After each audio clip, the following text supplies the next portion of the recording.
आपको सिविल सेवा परीक्षा पास कराने की प्रक्रिया और प्रक्रम में एक और नए शब्द की जानकारी आपको दे रहे हैं, एक एवं सार्वभौम, वन एंड यूनिवर्सल।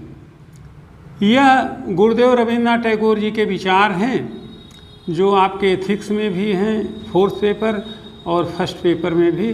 तो गुरुदेव जी के बारे में कुछ बातें आप जान लें।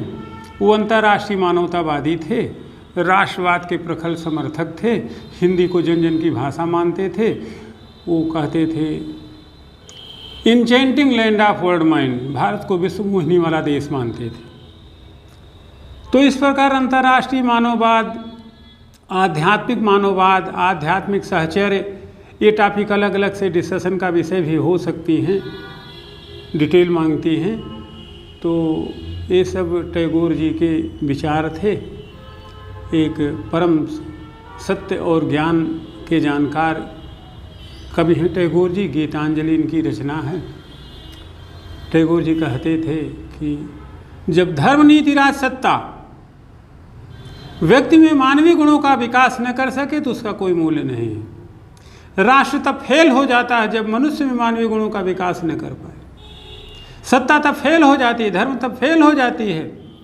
उसी क्रम में बात वो एक और सार्वभौम की करते हैं। उनके एक और सार्वभौम का सामान्य आशय है कि एक में ही सब समाया हुआ है, वही आदि है, वही अंत है। टैगोर कहते हैं कि यदि एक का परिष्कार हो जाए, एक का संस्कार हो जाए तो राष्ट्र और विश्व का संस्कार अपने आप हो जाए। तो एक और सार्वभौम के विचार के तहत टैगोर जी यह भी कहते हैं कि हमें ईश्वर से मेल और मिलाप के लिए इतर लोग परलोक जाने की आवश्यकता नहीं है, बल्कि हम ईश्वर से यही मिल सकते हैं। यही उनका आध्यात्मिक साहचर्य है। और मिलने की टैगोर रीति बताते हैं कि जैसे कवि का कविता से, नर्तक का नृत्य से, शिक्षक का पढ़ाने से, विद्यार्थी का पढ़ने से, किसान का खेती से संबंध है। जब वह पूरे मनोयोग से अपना हल चला रहा होता है तो वह स्वतः उस क्षण वह ईश्वर से मेल कर रहा होता है। सरलीकरण ये है कि एक विद्यार्थी का सर्वोत्तम कृत्य है पढ़ना, पढ़ेगा तो आईएएस हो ही जाएगा। एक शिक्षक का सर्वोत्तम कृत्य है कि पढ़ाए, उसे और कुछ करने की जरूरत नहीं है।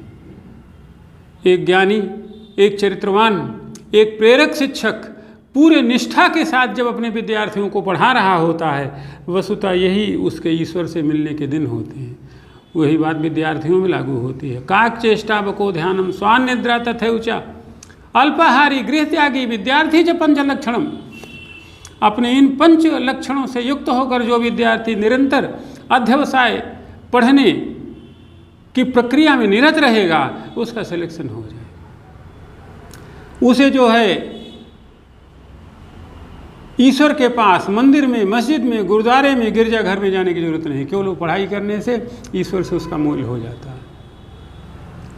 आगे हम इसी तरीके शॉर्ट टर्म 1-2 महीना बताते रहेंगे। तब तक आप हमारी प्रतिभा, हमारे ज्ञान का अंदाज़ा लगाएं कि हम किस डेप्थ के हैं।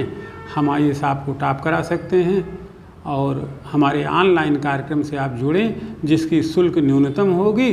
और यदि आप होंगे, क्योंकि मैं मानता हूँ सेलेक्ट 2 ही लड़के हो सकते हैं, एक जो होने लायक होंगे और एक जो होने लायक काम करेंगे। होने लायक होंगे वे लड़के कभी कभी अति आत्मविश्वास में या ज़्यादा